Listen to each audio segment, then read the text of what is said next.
The following program is being brought to you live from Burbank in compatible color, pioneered and developed by RCA. The Sunday Spectacular presents Inside Beverly Hills. This is beautiful Beverly Hills, the most glamorous small town in the world. Beverly Hills, beauty queen of the USA. Beverly Hills, tonight in quiet dignity, observing its 50th anniversary. Come stroll with Art Linkletter through these 90 informal minutes and see life in Beverly Hills as it really is. For such is the mood of this nationwide color cast. An intimate little event with no pretense. And a few folks dropping in, such as Grouche Marx, Tony Martin, Peter Lawford, Chico Marx, Helen O'Connell, Gordon Jenkins and his orchestra,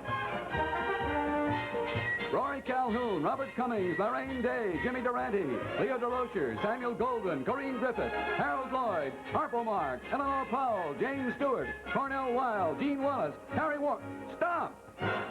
If I read the whole list, there wouldn't be any time for the program. Here's the head man of the show, Art Linkletter. Thank you.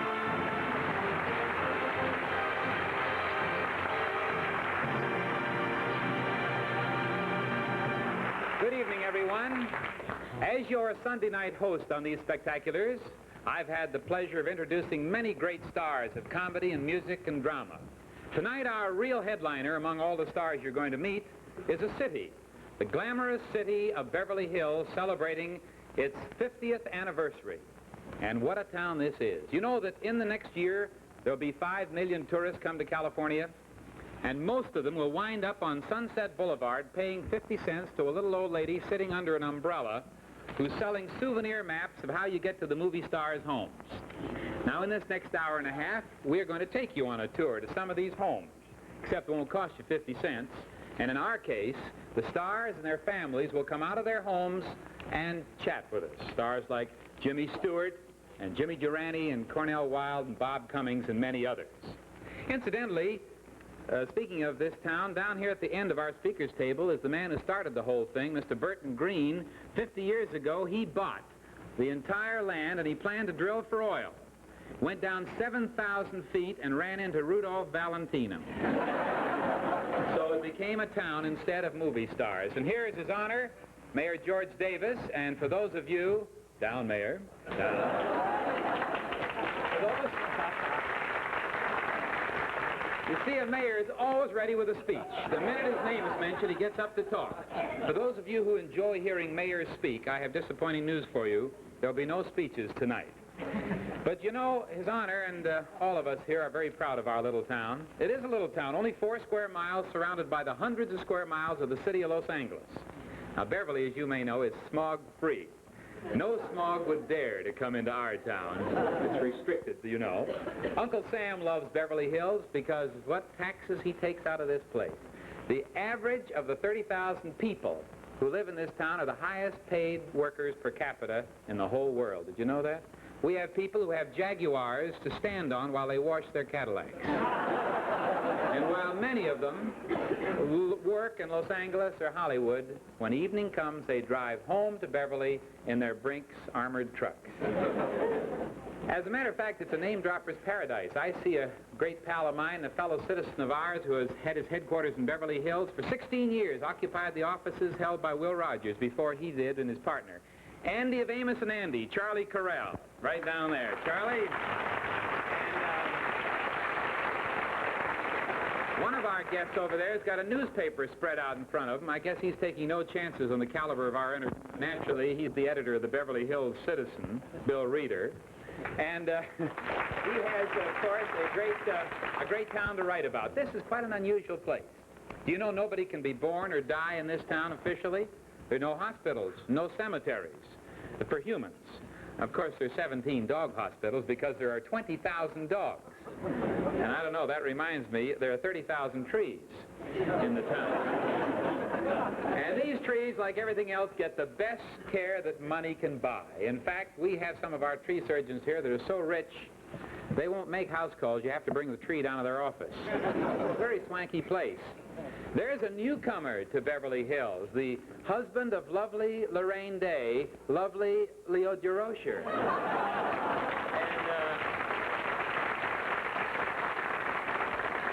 If we don't get a major league team on the coast by next year, don't look for Leo in Beverly.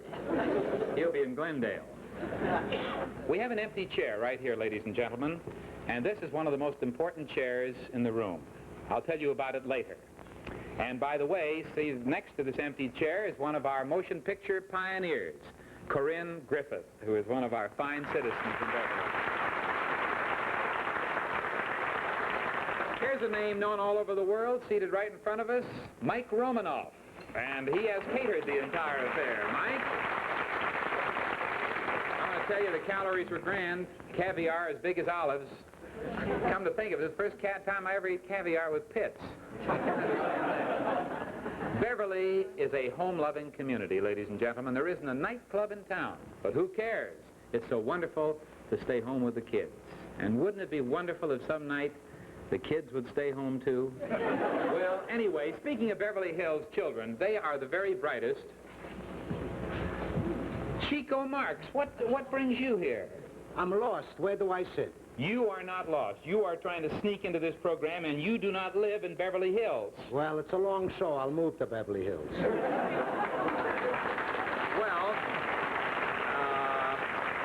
everybody's trying to get into the act, huh? Don't move to Wilshire Boulevard, Chico, because at this moment it's jammed with humanity, because this is Beverly Hills' 50th anniversary, and from corner to corner and block to block, tourists and shoppers are dancing on beautiful Wilshire Boulevard.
I'm a Rory Calhoun. I live in the Beverly Hills. Chico, out of here. You're not Rory Calhoun. All right, I move again. Ladies and gentlemen, for a more reasonably accurate facsimile of Rory Calhoun, we'll go to his Beverly Hills home in just a moment. Nobody's going to take any midnight rides on this road. Just let's see Sister Cinderella get past all this. Oh, yes, she can, thanks to... You and us, the U.S. Brothers, so join us, discover the world of us. Oh, gentlemen, isn't this pumpkin supposed to be ready for Cinderella tonight? Oh, that's a big waste of sleeping time. With Cinderella's sisters putting all that stuff in the road, all we'll get is blowouts. Blowouts? Let me refer you to the man who can handle that for you. You just step over to the dealer who sells Safety Age U.S.ROYAL Masters. And I told them what I tell all my customers. Put a curtain of safety between your family and this. A curtain of flexible steel that blowout-proofs the vital tread area. And the only tire built with flexible steel is the new Safety Age U.S.ROYAL Master. Look at these knife-sharp axe blades. Watch in slow motion as ordinary tires run over them. Now see how Safety Age U.S.ROYAL Masters take them in stride. Look what happened to the ordinary tubeless tire on the left. But nothing got through the Safety Age U.S.ROYAL Master. Because under the tread of this tire are 18,000 threads of flexible steel floating in rubber, a flexible steel safety crown which guards the vital tread area. So to surround your family with safety, surround them with steel. Surround them with the safest tires ever built. Safety Age U.S.ROYAL Masters. So our friends took their dealer's advice. Yes, they put U.S.ROYAL Masters on Cinderella's magnificent car. Purred right over those road hazards. It's midnight. Everything should disappear. But these tires don't go away. Appears you don't remember my telling you that nothing, but nothing could harm Safety Age U.S.ROYAL Masters. So if it's a tire, golf balls you require, For chair coverings, get dogger high. on the tree of us, everything grows. In the world of us, everyone knows. The us is U.S. rubber for your family, by no other. Always look for us, us, us. The Beverly Hills story is the story of the people who live in it. So, tourists, let's go out and meet one of them now as I signal our cameraman out at Rory Calhoun's house just north of Sunset Boulevard. This is one of the most romantic movie stars at home, and his romantic wife engaged in romantic household duties. That snapping sound you hear is a million American girls' dreams being shattered. Hello, Rory. Oh, hello, Art. You can stop sweeping now, dear. You're not on camera. You two are certainly a perfect picture of a hard-working married couple. How often do you mow that lawn, Rory? Well, I don't know, Art. I've never mowed it before. Your boys brought the lawnmower. And how about you, Lita Barron? Are you a real housewife, or are you still doing movie acting? Well, more or less, Art, but I prefer this. It's much more fun. How long you two been married? 7 years. Gee, this is a cute little house you've got here. Quite a small house, isn't it? Well, yeah, for this section it is, Art. We like a small place. A lot of our viewers might think that a movie star would want a great big house. You aren't living up to the role of a big picture star, are you? No, we just wanted something that was comfortable and homey, you know. And you only need a few rooms, only the two of you, aren't there? Yeah, this is very small, but has 900 rooms. 900 rooms. That takes care of the dogs. Have you lived here long? Just 3 years. Huh? Who are some of your neighbors? Well, let's see. On my right is Marvin Skink, and on my left is Abe Lyman, the orchestra leader. Uh-huh. Who are some of the friends you see most when you're entertaining? Oh, Howard Hill, Guy Madison, Ricardo Montalban, and 2 or 3 other people. George Nader. Yvonne DiCarlo. Yvonne DiCarlo. I gave her away. Lita, I understand that you two are taking a glamorous trip to Africa. Yes, we are. Well, I guess you folks better get back to your housekeeping. You got the rest of the lawn to mow, right? Oh, no, that's not part of your deal. You boys said you'd finish mowing the lawn for me. Sure we will. But this does happen to be our own broom, you know. I'm glad there's still some things we can believe in. Goodbye, citizens. Goodbye, Art. Nice seeing you. Aren't those Calhoun's wonderful folks? Well, for another visit, let's hop over to North Cannon Drive. So, over there, light 'em up, boys. Here we we are on North Cannon Drive at the Georgian colonial home of Harpo Marx, which he built for his family 18 years ago. There's Harpo now. Hello, Harpo. You are Harpo, aren't you? And you live in Beverly Hills? You like Beverly Hills? Oh, you don't talk. Oh, I see. You talk to your family? Where is your family? Where are the kids? Oh, there's Minnie. Any more? There's Jimmy. Any more? And there's Alex. Well, you know, I can't wait to see Mrs. Marx. I wonder if she's going to have a wig. Oh, there she is. Now, Harpo, you must talk. For instance, you go to a butcher shop. You couldn't get any meat because you couldn't order. You did it. Well, I tell you, I give up with you. There's Mrs. Marx now, Susan Fleming of the motion pictures. Once upon a time, huh, Susan? Tell us, does he ever talk? Can't you get anything out of him? Never have. Try it, will you?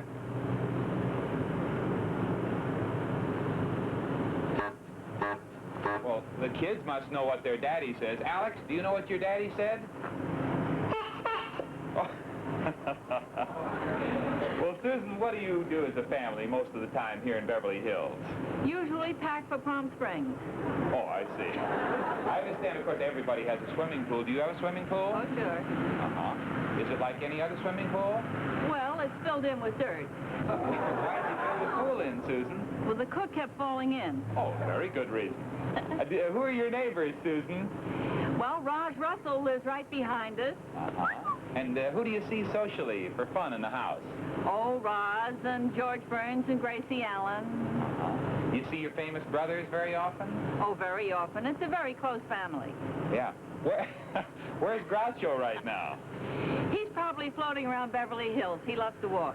Oh, yes. Well, thanks very much for letting us drop in on Citizen Harpo Marx and family. By the way, where did you say Groucho usually is?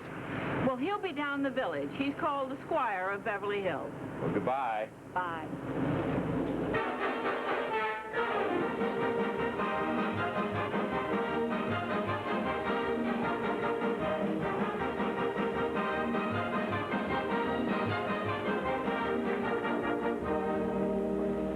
This is my city. It's called Beverly Hills. I love my city. I've been walking the streets of Beverly for 30 years. I have to walk. I can't find a place to park. This is one of the busiest streets in Beverly Hills. It isn't really a street. It's a cheap set. But I love this cheap set. For a spectacular, it didn't have to be this cheap. Let me tell you a few facts about my city. In 1871, Beverly Hills was a big field of lima beans. The natives ate, drank, and slept lima beans. And that's why we had 600 doctors in Beverly Hills. Imagine 600 doctors for only 30,000 people. Well, I warn you, don't get sick on Wednesday, Saturday, or Sunday. Because in those days, the doctors are all on the golf courses. We also have 500 lawyers. This makes Beverly Hills the sickest and crookedest town in the country. But I love my sick and crooked city. We're a friendly community. We have our share of brotherly love and plenty of the other kind, too.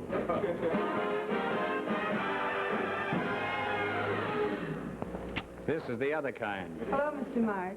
Who are you? Oh, I'm just a Beverly Hills housewife. Well, the secret word is Crestview 69438. Bye-bye, Mr. Marx. Bye. I love my city, but I love that housewife more. There's one thing automation won't replace. Here comes the Beverly Hills housewife. No, that's the village blacksmith. Huh? It's time for you to visit the camera store. Yes. She's $92.80 for doing that bit. I did enough for $30. He's left over from the Vicky Lee show. How do you do? I left some film, a roll of movie film to be developed. Is it ready? The name? The name? You don't know your own name? Running a shop here? When did you leave this roll of film? 30 years ago. Oh, here we are, sir. Just came in this morning. Good thing I marked it rush. Let's see it. Put it on there and roll it. There's Leatress Joy. She got that hat from the Green Bay Packers. And judging from that sweater, she's still on the team. There's Ed Mallow, the worst-dressed man in Beverly Hills. He stole that sweater off a totem pole. He tried to give it back, but the totem pole wouldn't accept it. Now there's Leatress Joy again. No, that's Ned Spark in kilts. He was supposed to play golf with Leatress Joy in that other scene, but she wouldn't play with him until he went home and put on his pants.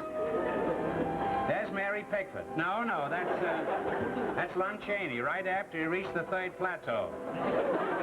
That's when quiz shows paid off in gold, not the inflated paper money they give away today. Well, here, take this roll and have it developed, and I'll be back in 30 years, huh? Well, I'll be back until the show, when the show is over. Well, hello, little girl. Who are you? I'm your daughter, Melinda. Oh, Melinda, my little tax exemption. How are you? What are you doing here? You on your way home? No, I'm going to hear Tony Martin sing in a minute. Tony Martin? Wouldn't you rather hear me sing? No, Daddy, I've heard you sing. Well, would you consider doing a duet with me? All right. I've always tried to be a good daughter. Well, hop right up here.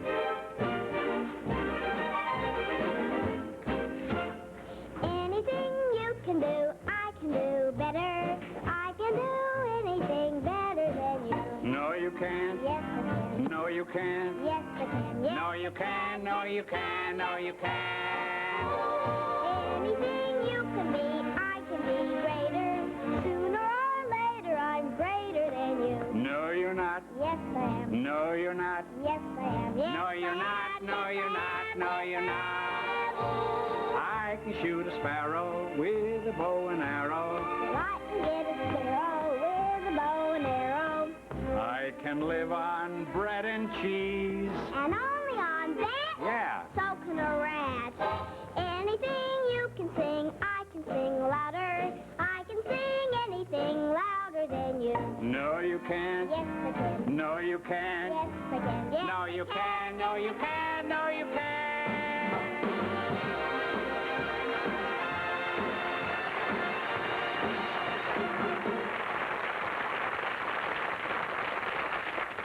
Looking for Cinderella, you're never sure. Whether you're man Or mouse, but you're always sure of driving safety thanks to You and us, with us, your safety's a must. And a mouse-eye view of the Safety Age U.S. Royal Master tire shows you why it's so safe. Put your foot on the brake and thousands of gripping surfaces on this patented tread stop skids before they start. Ordinary tires take too long to stop your car on wet roads, but U.S. Royal Masters stop you many car lengths quicker. Yes, new Safety Age U.S. Royal Masters are the safest tires ever built. Safest because they not only stop you faster, but they are the only tires made with this safety crown of flexible steel. 18,000 threads of steel. That means nothing like this can cause a blowout in the vital tread area. So to surround your family with safety, surround them with steel. Surround them with the safest tires ever built. Safety Age U.S. Royal Masters. The Us is U.S. rubber for your family. By no other, always look for us.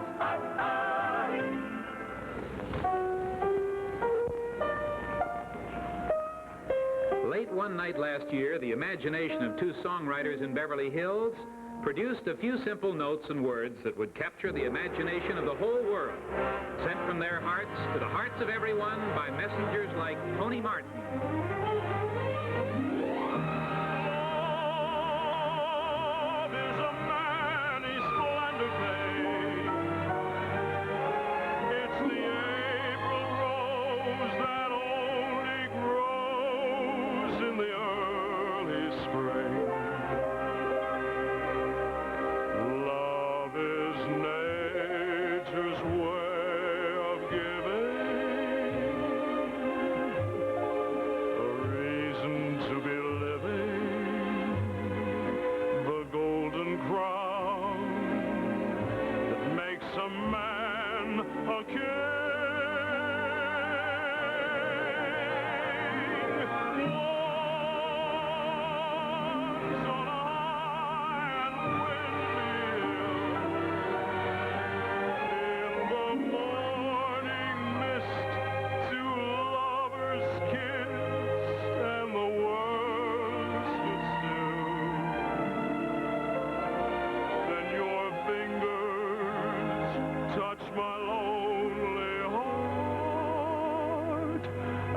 taught it how to sing.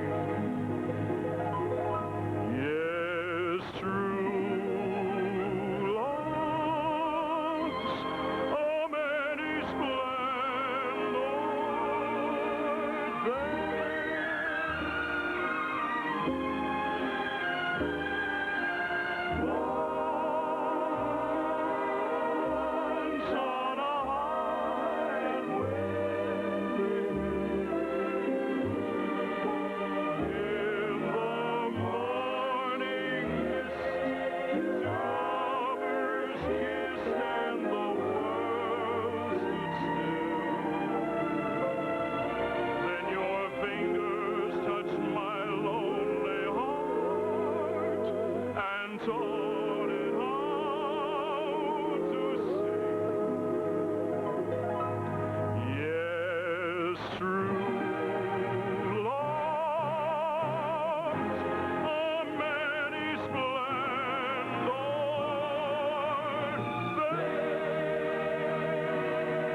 We'll hear more from Beverly Hills citizen Tony Martin a little later, but this is one of the two men who wrote the song you just heard, Mr. Paul Webster. Congratulations, Paul. Thank you very much, Hart. I want to give credit to Sammy Fain for writing a beautiful tune. Sammy Fain, he doesn't live in Beverly Hills. The heck with him. Gotta go now. It's time to visit citizen Jimmy Durante on North Beverly Drive.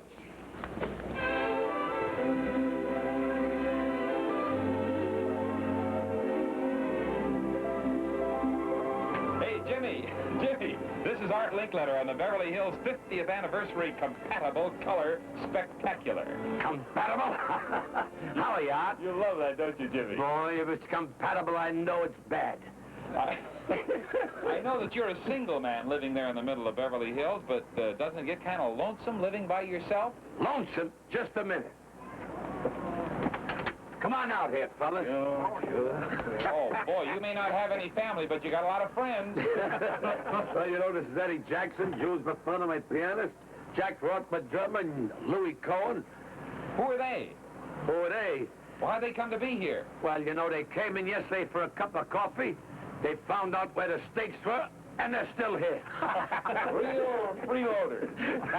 Actually, Jimmy, this is where you rehearse your great Pio, isn't it? Yeah. No, not actually in the main house. We got a little house in the back. Oh, is that room soundproof back there? Soundproof, I should say so. All the neighbors chipped in. Jimmy, you've lived in Beverly Hills in this home for a number of years. What do you like best about Beverly Hills? Well, I'm proud to live in a community which enables me to participate in the many cultural and intellectual activities so near and dear to my heart. Thank you, Adelaide Stevenson, for writing me that speech. I'll see you later. Yeah, back to the stage. Yeah. You can always depend on Jimmy. Now, a few blocks up from the Durante home, our cameras are trained on another famous personality's home. All right, boys? This is the home of Robert Cummings. It's a simple little Dutch colonial house, very cutely trimmed in red, and here comes Bob now. My, the house is littler than I thought. Hello, Bob. Oh, hello, Art. How are you? What are you doing? Oh, I'm just repairing a stove here for my daughter, Melinda. I notice you still have your makeup on, Bob. Well, you been working? Well, naturally, it's Sunday, you see. In television, we work 7 days a week. Oh, Bob. Yes. Can we meet some of your family? Oh, certainly. Folks, would you come out, please? Yeah, this is my son, Robert. Art, you know him, of course. Hello, Robert. 9 years old, and I think he's a PFC now. Fine. He's pretty frightened, Charlie. Now, you stand right there. Melinda? And Melinda, she is, did I say he was 7 years old? No. No, he's 9. 9. Melinda is 7 years old. 7. And can you smile for them? Remember how I told you can miss all that? Yes, very good. What about your other little girl? Oh, and my wife and all that? Well, she doesn't feel very well today. The little, Yeah, she has a little temperature. What's her name? That's Patricia. Patricia, how old is Patricia? Sharon Patricia is 7. Oh, and she's she's 4. She's 4. Yes. These are your children. I do get a little confused. They're your children? Yes. Oh, fine. Yes. Now, where did you say Mary is? Oh, Mary's over in front of the playhouse with the baby. Oh, we'll join her. Fine. Let's go over there, kids. Fine. This is the Bob Cummings home in the north part of Beverly Hills. Unlike most of the homes in town, it's really up in the hills. Here comes Mrs. Bob Cummings now. Mary Cummings, who used to be Mary Elliott, a starlet at MGM. Hello, Mary. Hello, Art. Who's that you're holding? This is Laurel. How old is Laurel? 9 months. Oh, Say isn't hello, she Uncle pretty? She's number 4, isn't she? Yes, she is. Well, Mary, we know that you're very active in life here in Beverly Hills, PTA and Cub Scouts and your own gang. And here's Bob and the rest of them. Oh, you're wonderful. Mary, how do you have the inside of your house furnished? We have it 18th century English with Chinese and modern and sort of Cummings influences. It almost broke me, you know. Cummings in. That means pretty girls all over the place? Wow, pretty girl. Come on out, sweetie. This is little Patricia, who's been kind of sick, but she suddenly got well when she heard there were cameras around. Come here, sweetie. Come here. You know, cameras don't go all over the earth. Outside of this wonderful family and all of your TV work, what are you interested in mostly around town? Mary, and then, of course, you know, I have my airplane. Yeah, you fly at weekends. Yeah, and then the TV show takes about 7 days a week of and work. You're the president of the Stereo Realist Society. Naturally, who made me? You. Thank you, Bob. Oh, and then we have a lot of charities that we take care of, you know, Mary and myself in Beverly Hills and Los Angeles, all over the country. It keeps us busy. And Mary and Bob, don't forget to keep a few weeks open in the spring to go to France with us. Oh, that's right. You won't forget. I hope you won't. Get to France. You travel with us to Europe. Yeah. Well, there's the Cummings family. Bob, good luck to you. Thank you, Art. So nice to see you. Fine. Come over again sometime. Bye-bye. Bye. Hope you're enjoying the tour. That's a real fine family, the Cummings. Good churchgoers, too. In fact, on Sunday morning, Beverly Hills is no different than your community. For example, in your town, many a busy mother finds time to teach Sunday school, to share her faith with those of the children of her community. Such a mother in our town is Eleanor Powell, Mrs. Glenn Ford. The Bible. The Old Testament tells at great length the history of the Hebrew people. The New Testament, which contains the teachings of Christ, is the source and foundation of the Christian religion. But we must never forget that Christianity was Hebrew in origin. The Hebrew nation was always small, but its influence upon the modern world is greater than all the other ancient nations combined. And now, boys and girls, are we ready for our biblical quiz? Yeah. We'll have to go very fast and see just how many questions you can answer. Jack, what was the name of the boy we first studied about in the Old Testament? Abraham. And Cheryl, where did he live? In the city of Ur. And what did the people worship there, Wilson? Idols. They worship idols. And Mary, what river overflowed, bringing death to a great many people? The Euphrates River. And what kind of, Stephen, do you know what kind of roofs they had in those days? Flat top. And why were there flat tops, Betty?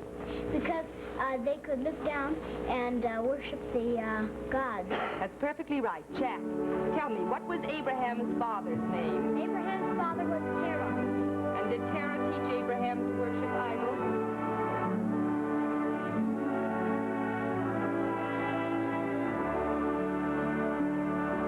And that was Eleanor Powell's own Sunday school class. Her movie career has given pleasure to millions, but I think her second career makes the first unimportant when you see the faces of those children. Incidentally, that boy in the blue suit looked a little like Peter Lawford at the age of 8. In a moment, you'll see the latest Peter Lawford in a very unlikely role.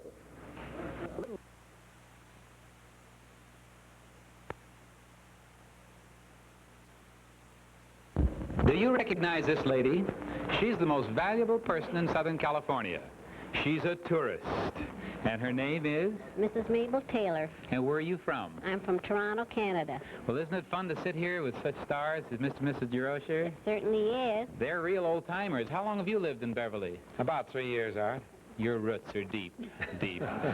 Lorraine, what do you think the average tourist thinks about our Hollywood stars? Well, I don't know. I guess they think that stars lead a very easy life, that everything is done for them, and Well, Do you feel that way? I feel that way. I think they have a very easy life. Most people do. We took a survey of 1,000 tourists. And here's the way I imagine the average day in the life of a movie star. In this case, Peter Lawford.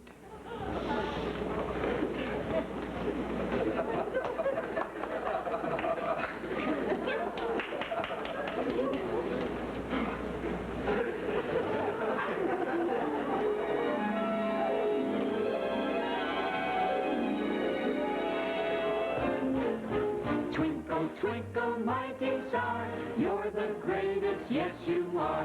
Have your beef shots and champagne, ice pack on your throbbing brain. Twinkle, twinkle, my dear star, time to get up out of bar. Ah! I've gone blind! Excuse me, sir. Oh, that's better. Get me Noella Parsons. She's always connected, sir. Hello? Hello, Noella, darling. This is Peter. Yes. I have an exclusive for you, darling. You may tell the world that I awoke this afternoon at 3:15. Say what? Yes. It's exclusive. Bye-bye. You get the head Harper. She's always on the red phone, sir. Hello? Hello, darling. Same thing. Your new psychiatrist is here, sir. Your name, please? It's Lawford. What did you dream, Mr. Lawford? No, I don't think you quite heard me. Lawford! Lord!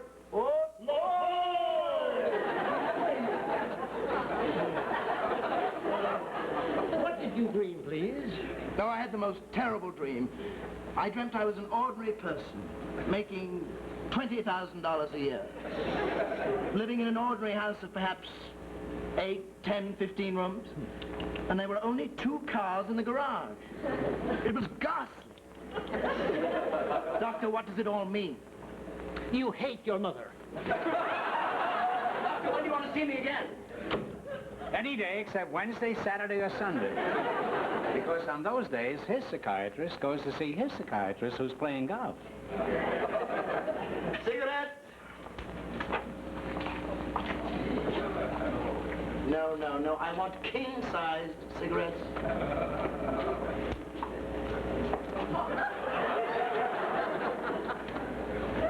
Thank you. Right. Be here at the same time tomorrow, but don't bring the cigarettes. I'm trying to give up smoking. I beg pardon, sir. The gardener wants to have a word with you.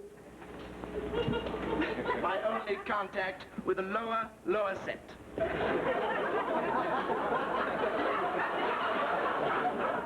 boss, I got a good news for you. What? I'm in love with your wife. I want to marry her. Of course, old boy.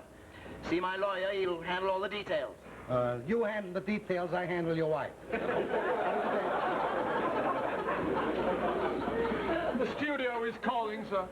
They want to know if you'll hurry. They're waiting for you on the set. You tell them if they want me in that picture, they'll have to come over here to shoot it. Yes, sir. Oh, one more thing, sir. Your wife is here. Oh. Hello, Peter. Hello, Peter. Sorry to intrude, Peter, but the gardener's in love with me. Wants to get married. Well, of course. Share the community property as usual. You take everything. Of course. It was fun while it lasted, Peter. But 6 months is a long time, you know. Bye-bye. Bye. It's a pity. Good gardeners are so hard to find. The picture people are here, sir, to shoot the scene.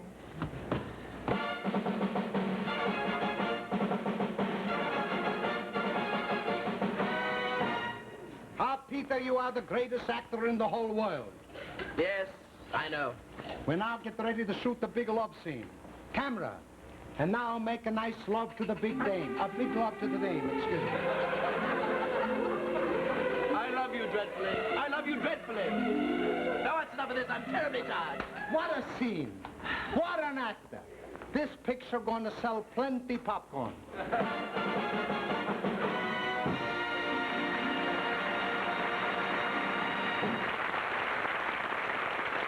Well, Mrs. Taylor,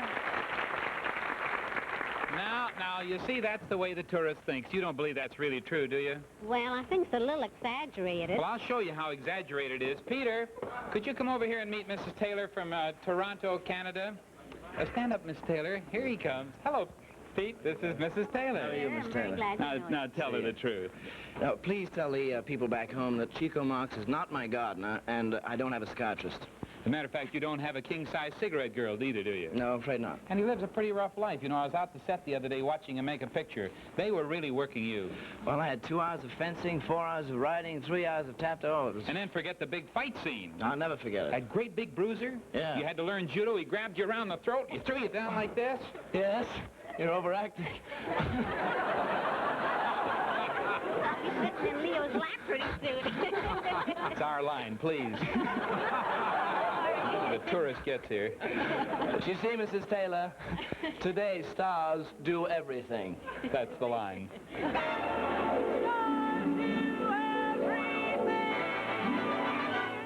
Do you hear me, Minnesota? Yeah. Texas, Maine, South Dakota. Indiana, Tennessee, and Georgia, too. We do. Get up near me, both Carolinas. All you West Virginia miners. There's some gossip going round that isn't true. Seems a fella in Kentucky claims that movie stars are lucky that they ride around all day in foreign cars. And a gal in Arizona says that movie stars are phony, that they spend some time at work but more in bars. Yes. And though there's humor in the rumor, to believe her isn't right. Movie stars outwork a beaver every morning, noon, and night. Stars do everything. Stars are not afraid. Stars must fence with zing, even get touche. On the screen they fight with shuddering brutality. They kill off extras with a smiling informality. Stars do everything.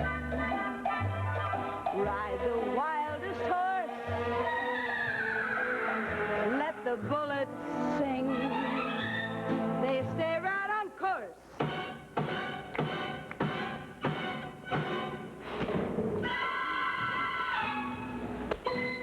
Even stars with 2 left feet who just can't dig their beat. When the camera rolls, you are a dancing king.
One fella down there continues to applaud. That's Beverly Hills citizen Harry Warren, who wrote the original, You're My Everything. Nice song, Harry. Got those now we pause briefly for station identification. I'm begging you on bended knee, dear brothers and sisters, stay tuned to NBC.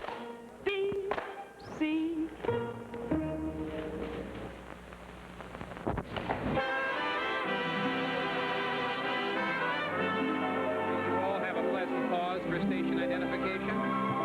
Then you're all set to visit the homes and families of James Stewart, Cornell Wilde, Samuel Goldwyn, and many other big stars. We'll have Tony Martin, Grouche Marx, and America's top songwriters, all part of this 50th birthday celebration of Beverly Hills. Son, I'd like to say a few words about Texas. Chico, I'm glad you said that, because one of the reasons we love Beverly Hills so much is because of the low taxes. Some joke. Well, tell me, who wouldn't say that when you live in a town like this? And here's one of the reasons why. Mayor George W. Davis. This is your turn, Mayor. And George, I think you ought to tell the folks the main difference between being the mayor of, let's say, Beverly Hills and the mayor of New York. Well, Art, you know, about $50,000. You don't get any salary at all? None. Well, of course, it's fun to work here anyway. Well, I'll tell you, it's the beautiful surroundings that I have. I wouldn't consider receiving any remuneration or salary. The Beverly Hills citizens applaud you for that. After all, it's a pretty tough job. All night long in his office, up in the city hall, a light burns in the mayor's office. He's up there counting those pennies from the parking meters. But let's see some more of our city, Mayor. Calling mobile camera crew up on Laurel Lane. Now, this is where a producer lives. Not just any producer, but one of the most famous of them all. Samuel Goldwyn, high up on one of Beverly's hills. Well, here is Mr. and Mrs. Samuel Goldwyn. And do you mind if I call you Francis and Sam? I like that very much. Sam, I understand that while you're the boss in the studio, that there's another... This is the boss here. It's her house, isn't it? Every bit of it. Let's talk to Francis then. How long have you lived here? Oh, it's so long. 25, 26 years. Build the house yourself? Yes. But we had the land long before we built the house. My husband gave me this land on my first wedding anniversary, so that means we've had the land 29 and a half years, 30 years. You've been married 30 years. 31 almost. 31. Grandparents, of course? Yes, twice. Uh-huh. Sam, how'd you happen to pick this hilltop site out? Because of the view? She picked it out. And you bought it? She liked it. The idea is to have her like it. That's all that's necessary for me. It's fun to live in Beverly, isn't it? We like Beverly very much. And we're delighted that we're always glad to get back here. We're delighted you're both citizens of our town. By the way, Sam, I know you'll be happy to learn my 18-year-old boy Jack went to see Guys and Dolls last night. Did he like it? He loved it, just the way the rest of us do. Good. Congratulations. Makes me very happy to hear that. Fine. Thank you.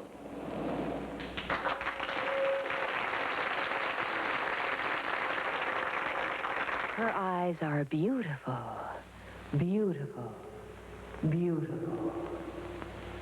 She uses Maybelline, Maybelline, Maybelline. And your eyes, too, can be beautiful when you use Maybelline. It's so easy. Start with Maybelline's new automatic eyebrow pencil. Use short, feathery strokes. Accent the natural line of your brows. Soften the effect with your fingertip. See how much more personality shows in your face. Now, the most important step of all, velvety smooth Maybelline mascara. Brush up and up. Every woman needs mascara because even brunette lashes are light at the tips. With Maybelline, your eyes look larger, so much lovelier. Even pale, skimpy lashes look longer, more luxuriant. See? Before Maybelline and after. See why the loveliest eyes in the world use Maybelline in such perfect taste. New Maybelline automatic eyebrow and eyeliner pencil, Maybelline eyeshadow, Maybelline solid or cream mascara. And for added beauty, Maybelline's new professional eyelash curler and precision tweezers. Why don't you try Maybelline? All the guys make eyes at a girl whose eyes are lovely with Maybelline. Use Maybelline. Use Maybelline and you have lovely eyes. You've heard the expression, it takes all kinds of people to make a world. Well, that cliche also applies to our little town of Beverly Hills. Consider the plight of Mr. Lefty Collins, as played by Sheldon Leonard.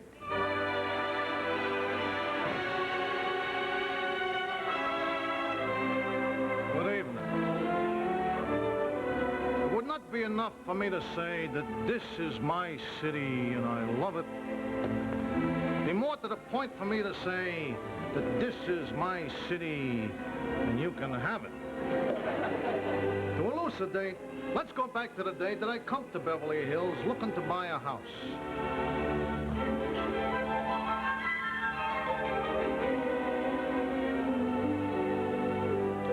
Good evening, Mr. Exclusive Real Estate Agent. Yes? I'm Lefty Collins, who has come to Beverly Hills looking to buy a home. Sit down.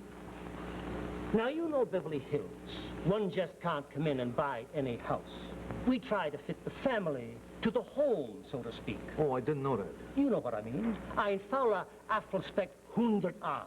Ein fauler Apfel. One rotten apple can ruin 100.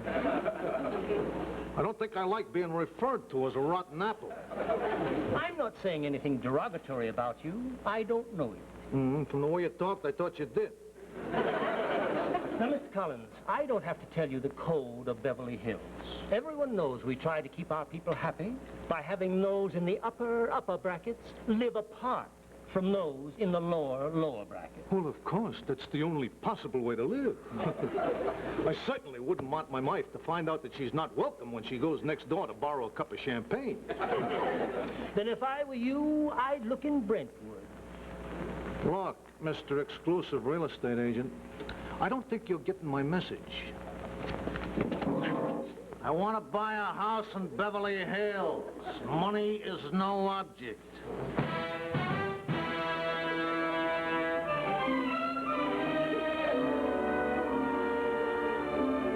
Needless to say, I bought the house in Beverly Hills.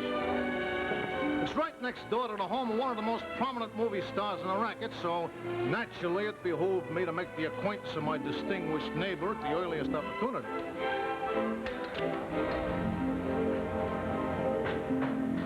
Hello there, Mr. Distinguished Neighbor. How do you do? Hi, I'm Lefty Collins. We just moved in here. Next door. To you. So I see. Yeah. Hey, that's a nice-looking shack you got there. A place like that must cost maybe $250,000 potatoes, eh? This house is not mine. Huh? It's Mr. Ronald Coleman's townhouse. I'm the butler. Oh, yeah, well, I should have known that from your cultured attitude. So you're the butler, huh? Hey, listen, but seeing as we just moved in here, my wife and I, we would like to extend an invitation to Mr. Coleman to drop in for maybe a chopped chicken liver sandwich and a glass of beer. Mr. Coleman, chicken liver, beer? Well, yeah, 2 beers if he wants them. This is Beverly Hills. Ein fauler Apfel steht 100 an. Yeah, how gauche of me to forget. Rothingham! Yes, Rothingham! I'm talking to that new neighbor, sir. Well, then spray yourself and come in here at once. Certainly, sir. Good day, sir. Yeah, see you around, but...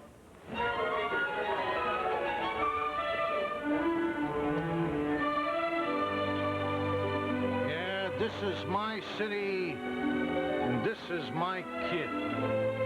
Well, my next problem was to get Junior here into a Beverly Hills school.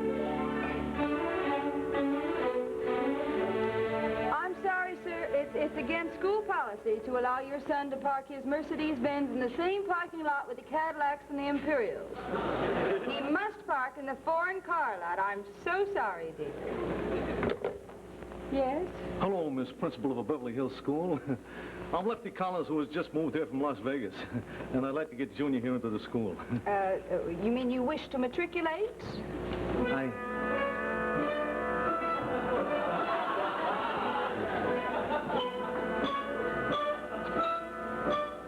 we get one answer between us? Just what can I do for you? Well, like I said, I want to get Junior here into the school. Sit down, both of you. Both of you. Our standards are very high here, Mr. Collins. As you know, ein Fowler Apfel steckt 100 on. Every place I go in this town, they call me a rotten apple. Well, you're much too sensitive, Mr. Collins. Here at Beverly School, we're just as much interested in the parents as we are in the pupils. Now, tell me, what is your home life like? What is? Well, just the average American family, I guess. After supper, we watch television, and then when Junior here finishes with his homework, then he and the wife and me, we deal out a little 5-card stud. Yeah, small stuff, $1 limit.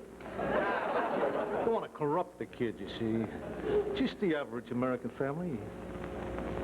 Oh, and your social life. I see here that you live next door to my good friend Ronald Colvin. Are you acquainted with him? Well, no, but I know his butler. I know his dog. He knows his dog. Just who are your friends? Who, Could I try another category? Please go on, Mr. Collins. Yeah, who? Well, I know a couple of waiters at Linny's. No. Huh? Well, I know the counterman at Schwab's drugstore. My wife knows the checker at McDaniel's Market. I know their dog. He knows their dogs. Well, when you become acclimated, perhaps you'll meet some people. In the meantime, have you thought of joining our PTA?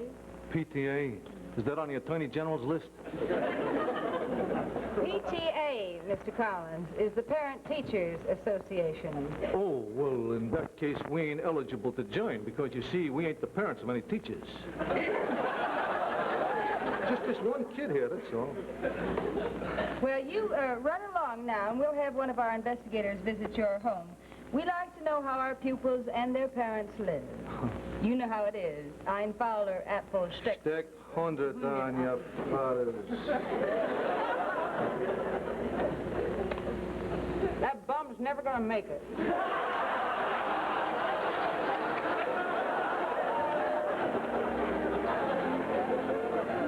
Well, this was my city, and I'll give it to you like they give it to me. I am now in Pasadena, where I belong.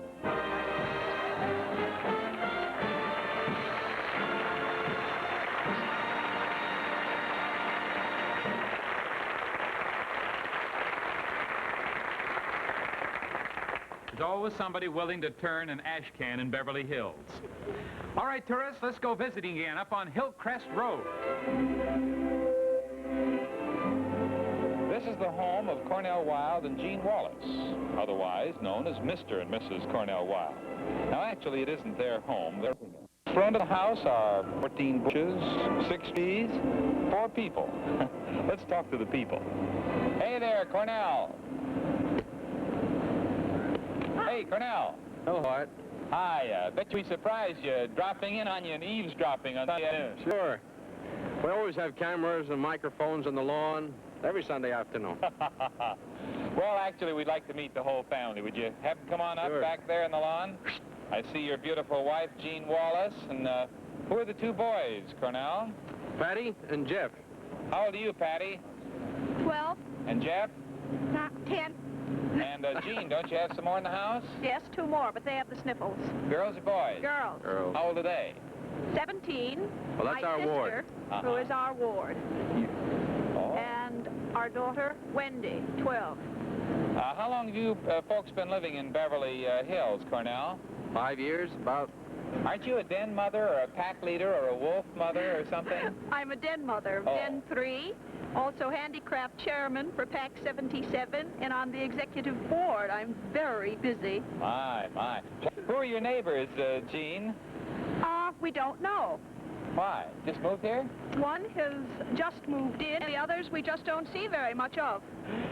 Well, it's nice to step in and see your family out here having fun in this season. So, Cornell, Jean, Patty, Jeff, so long. Surprise us again. sure. To look at Cornell Wilde, you'd never believe that he goes to work every day and single-handedly kills 14 men before lunch. Of course, even back in the silent days, an actor labored day and night to achieve success. For example, one of Beverly's most celebrated citizens is that great guy, Mr. Harold Lloyd. Here is Harold as Lonesome Luke. Nobody was braver in silent pictures than Harold Lloyd, and the fact that they didn't make very good laundry baskets in those days didn't hurt any. But it's quite an enterprising young fellow who can make antics like these, pile up enough pennies to build a little estate like this. This is Harold Lloyd's driveway, his private route number 66, and if we don't meet with mishap, we should reach the main house before nightfall. We paused at the main swimming pool and bathhouse before going on for the rest of the journey. It is now the next day and no sign of the Lloyd home. We know it's on the grounds as we hear voices from a far-off high-five. We're passing through the cypress gardens and the lily pond to the poplar gardens, one of the most beautiful scenes in all Beverly. So beautiful when I get home, I'm going to kick my eucalyptus tree right in its uke. Our safari has reached the children's play yard. It's equipped with its own private Disneyland. I see signs of life. There's a human being. Oh, he's the head gardener in charge of 5 other gardeners. Now, come in, cameras, at the main house. Oh, hello, Harold. Hi, Art. Is this the whole family or is somebody missing? Well, Gloria's not here. Looks like we're all lined up, too. This looks like... Gloria couldn't get here. She tried to, but she was working and was stuck. Well, now, let's see. Reading from right to left, there's Harold, his wife Mildred, and his son Harold, and his daughter Peggy. You're grandmother, aren't you, Mildred? Yes, Art. 1 5. 1 5 and 1 3. Boys or girls? 1 boy and 1 girl. I think the little girl's around the ground somewhere, isn't she? I believe she is. What's her name? Suzanne. And now, Mitty, as Harold calls you, or Mildred, what do you like to do best here? Oh, I go to art school. Learning to be a painter. Well, I'm trying to. Do you run your household? Yeah. Pretty big one. You have a lot of rooms here to take care of. Yeah. You remember how long you've lived here? Yes, we built this around 29. 29? On 29. How many acres you have around here? I guess somewhere between 16 and 20. Well, we're delighted to have visited with you, Harold, and seeing your family and your lovely grounds. Thank you, Art. It's been a pleasure. Thank you for including us. Bye. Bye. Bye now. And now, at another banquet table in Beverly Hills, the Toastmaster General of the United States, Mr. George Jessel.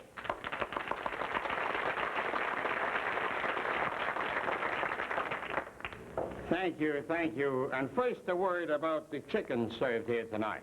One word, leather. I am frequently asked how it is possible for a human stomach to stand 200 dinners like this every year. And tonight I'm going to reveal for the first time the secret of the Jessel digestion. Are you ready? Presenting Jessel's secret. Tums for the tummy.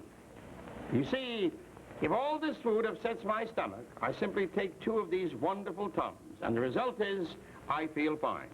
Because Tums fix acid indigestion and heartburn faster than you can say delicatessen. And Tums Relief really lasts, too. They taste good. They taste like candy mints. And they're so handy that I carry them in my pocket wherever I go. And finally, just before going to bed, I take a Tums nightcap. 2 Tums to make sure that I get my beauty sleep. So take a tip from Jessel, ladies. You get Tums, too. The best friends your tummy ever had. And carry them as faithfully as you carry the keys to your home. Tums, 10 cents a roll, 3 rolls for a quarter. The handy new Tums vacuum tin, $1, with 12 rolls and metal carrier free. Fix acid indigestion the modern way. Get Tums for the tummy right away.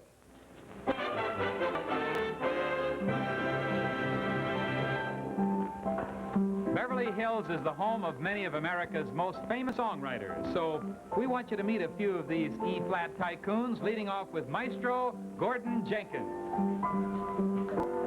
You're not Gordon Jenkins, Chico. I know. The big shot conductor hires me to take his bowels. Now run along. This is Gordon Jenkins, our maestro, ladies and gentlemen.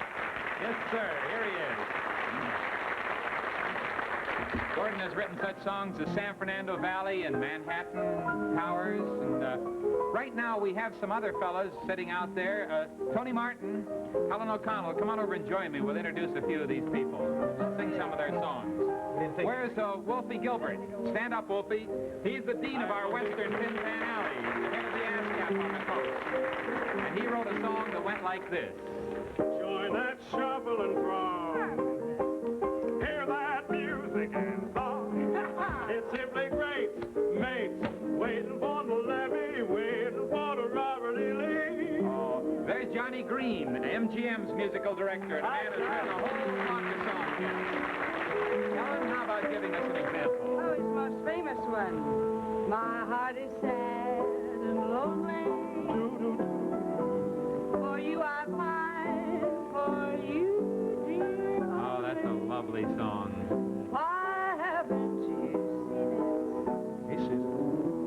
I'm all for you, body and soul. I see sitting down there Grace Kahn, the wife of Gus Kahn, who the immortal songwriter.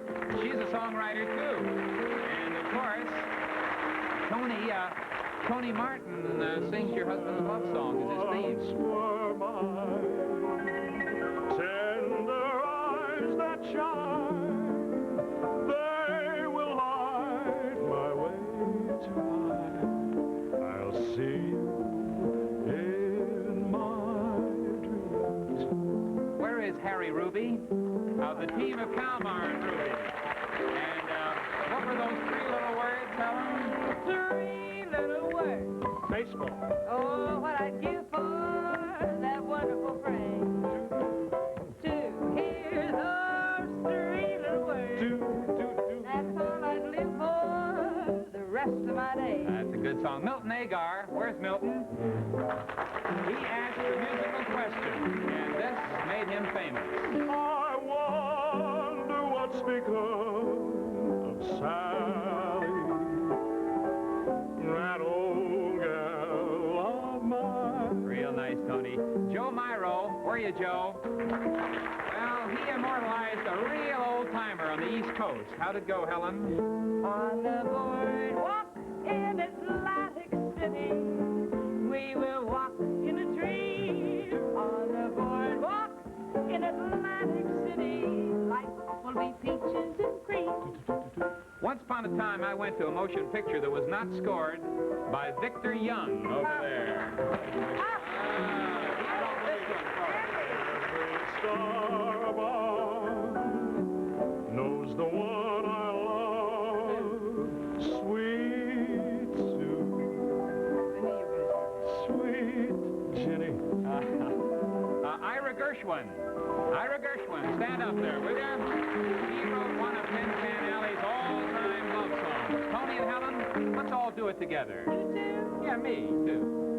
Embrace me, my sweet embrace of you. Embrace me, I'm fickle. You irreplaceable. Don't be a naughty baby. Come to Artie. Come to Tony. Fight over me, I love it. My sweet embrace above you.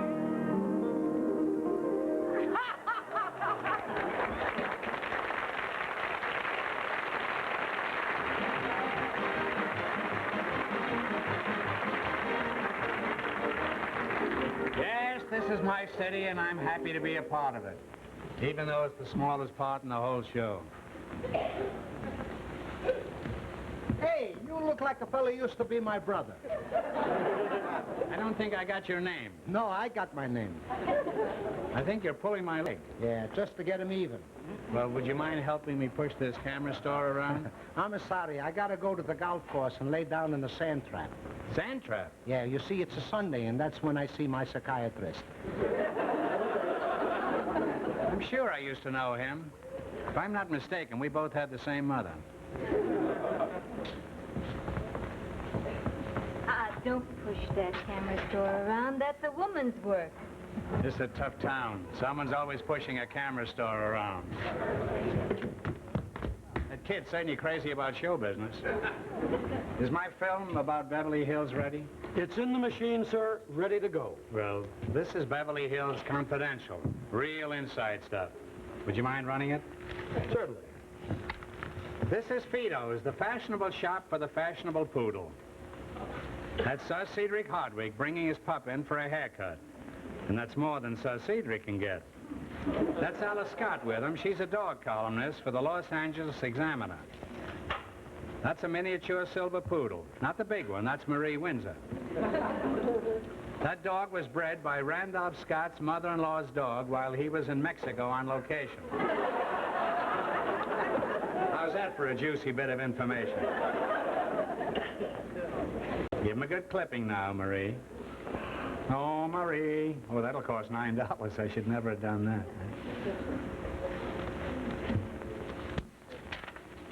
The sheriff there, who hasn't arrived yet, is Virginia's husband, Willard Parker. He ought to be in any hour now. No, I guess he's never showing up. Say, that's the first dog I've ever seen with a bikini on. Now, he isn't really a sheriff, but he really is her husband. I found that out when I made these pictures.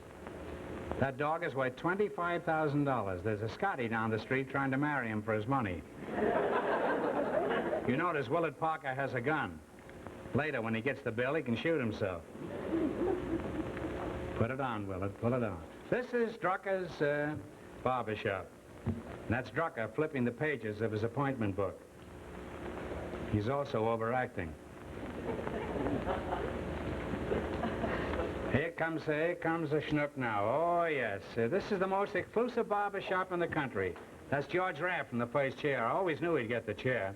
Everybody telephones out here. No matter where you are, you must telephone. And who do you think he's talking to? The guy in the next chair, Lawrence Welk. This schnook coming in is a tourist. He's got the nerve to walk into Drucker's for a haircut without making an appointment.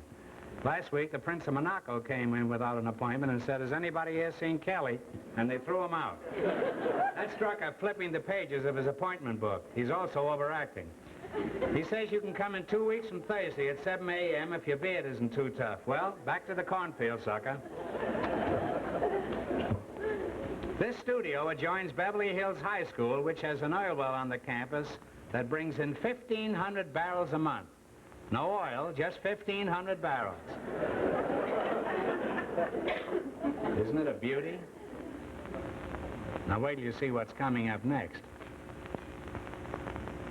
Here it comes now, just hold tight. Beautiful scene. Now there's the oil well. That's Lon Chaney. He still hasn't decided whether to go on to the next plateau or sell this gold to his dentist, who's on the golf course Wednesday, Saturday, and Sunday. I was thrown out of this beautiful home last night.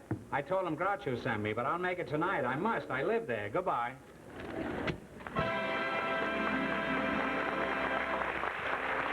Thank you, Groucho.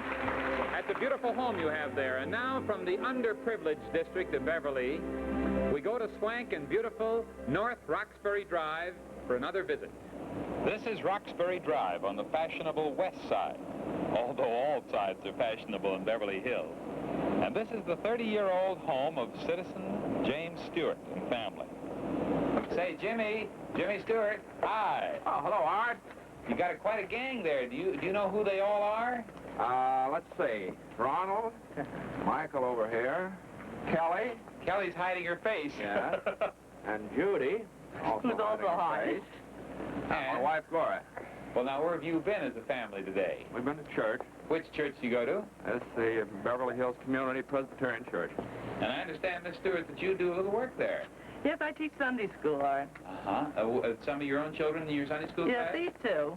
They show their faces down there. You mean the hidden ones? Yes. The two young men, where do you go to school, boys? Black Fox Military Institute. Black Fox. Now, what's your rating? PFC. And the other young fellow? Corporal. Well, aren't you the younger one? Yes. How come the younger one's a corporal and the other one's a private? Uh-oh. So you got out of that I'm one. sorry. We'll change the subject immediately. Get locked. Do you do much entertaining in your home? No, not very much. Live a kind of family life? We keep us pretty busy. What do you like to do around the house yourself, Jimmy? Do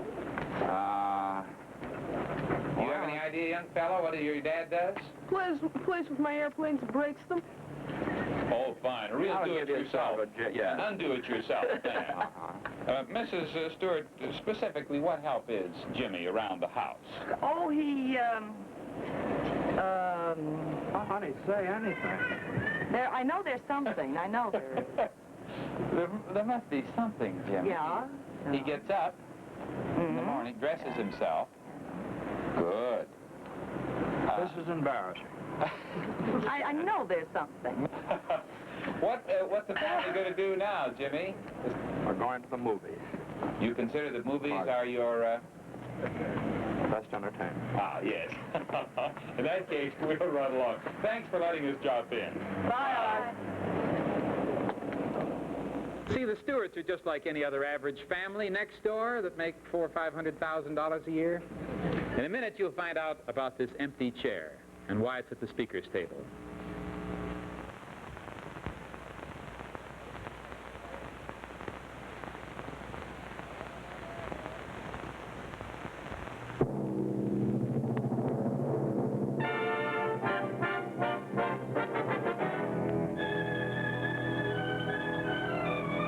Hey, kids, don't just read about fun for the family with Kraft caramels. Come on, let's show everybody. Yes, let's show Mother. And let's show Dad, show everybody how you can all have fun making crunchy, munchy caramel popcorn balls together in your very own kitchen. Look how easy it is. And how much fun it is, too, when the whole family gets together to make Kraft caramel popcorn balls. Dad and Junior are unwrapping half a pound. That's 28 Kraft caramels. Mother puts them on the stove in the double boiler, and Sister adds 2 tablespoons of water. There. And after you've stirred the caramels over boiling water till they're melted to a smooth, luscious sauce, just kind of dribble it over the top of 2 quarts of salted, freshly popped corn. That's the way. And then toss it till the Kraft caramel sauce coats every kernel. Now, you can make your popcorn balls this way. After moistening your palms with water, of course. Pack the caramel corn lightly, like making snowballs, you know. Or you can use this new popcorn ball maker. Just scoop the bottom full of the corn, that way, and press the top on like so. Then, off with the top and... Look, Ma, no hands. Now, isn't that slick? You can buy these popcorn ball makers at most stores that carry chewy, soft, delicious Kraft caramels. Why don't you get some Kraft caramels tomorrow? Irving Stone, the famous biographer, and many, many others, Sheila Graham and others I'd like to have you meet. This empty chair here is reserved for Beverly's original ambassador of goodwill, Will Rogers, the man who has certainly made all of us know from the start that Beverly is a most unusual place. It's a most unusual place. It's an island of glamour and grace. With the straightest of face, I say smog, not a trace. It's a most unusual place. When a star sweeps by in her mink, she's en route to her doctor to think. For emotional ills, come to Beverly Hills. It's a most unusual place.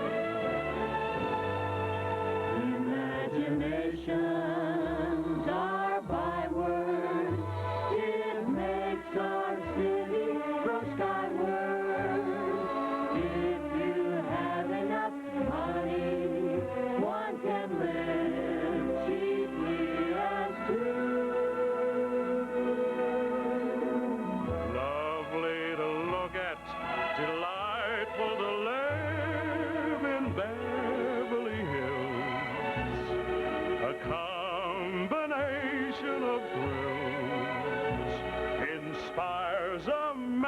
to sing of a sky of blue, a city bright as the rainbow's hue. It's heaven on earth, made of laughter and mirth, this city of mine. But here's a word of warning to you. They tow up your car each night at 2:30. It's June in January, and wet as a sponge. En route to Palm Springs we extol dear Beverly's charm. On corners kids are yelling, let's go for a prom. Young lovers are waiting along in each other's arms. On a clear day, yes, it's hearsay, Catalina's on parade, and the poorest guys assure us that their Cadillac soon will be paid. In our dear sun-kissable town, in our lovable, blissful town, you forget all the hurry and worry and shake. You forget life's maddening pain. It's a most unusual, I prefer San Fernando Valley myself. Most unusual place. How I love this wonderful town. Brother, you've never seen such a town. It's the toast of the coast. Pardon me if I boast of this most unusual, most unusual, most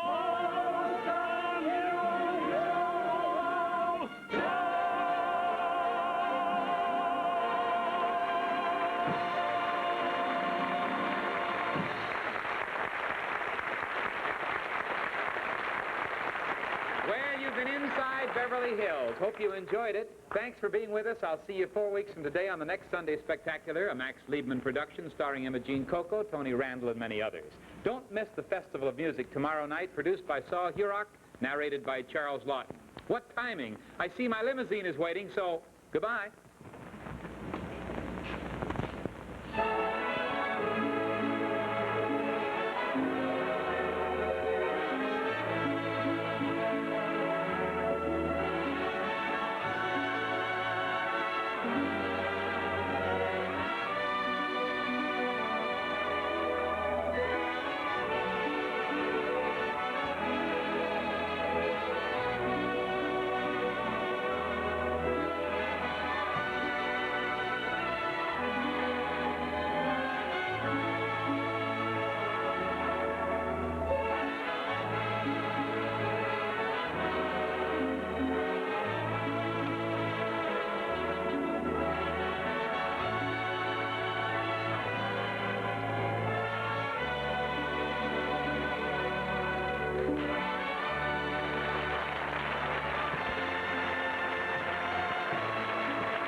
Next Sunday at this time, be sure to watch